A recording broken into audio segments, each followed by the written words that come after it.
Jelly was definitely the runner of the night. I'm sharing this analysis by Token Professor on the screen. So what happened, what's the lore behind it? You have the co-founder of Venmo and Lessin being the GP. It's Slow Ventures launching Jelly. And the idea is to support creators on the Jelly app. I will get into what the Jelly app is in a bit, how it works as a content platform. This morning had more than 50K holders, with the top 10% holding 9.1%. A good amount of smart money holding in there. Price action, all-time high, went as high as 250 mil. Did pull back to 140 a couple hours ago. Now we're going back up, sitting at 160 mil market cap. And it is interesting from a marketing perspective because, again, it's launched by the Venmo co-founder, and it's a perfect marketing stunt as well to launch the Jelly app at the same time. And I think he also said that he doesn't own any of the tokens. The app in itself looks like FaceTime or very similar to FaceTime, but you can also record the conversation, share clips of them on socials, and it looks to be a token gated app.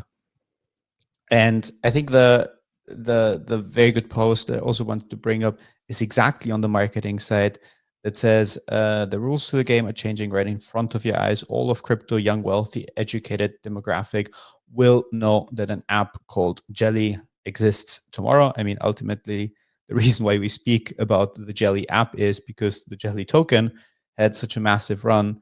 And if the Venmo co-founder would have just launched his new content platform, content app, without a token or any affiliation to that, it might have entered the Web3 roundup, because you would have thought, yeah, that's a cool news for creators, but it certainly would not be a main headline that we would be discussing in this very moment. So from that perspective, it is very, very interesting.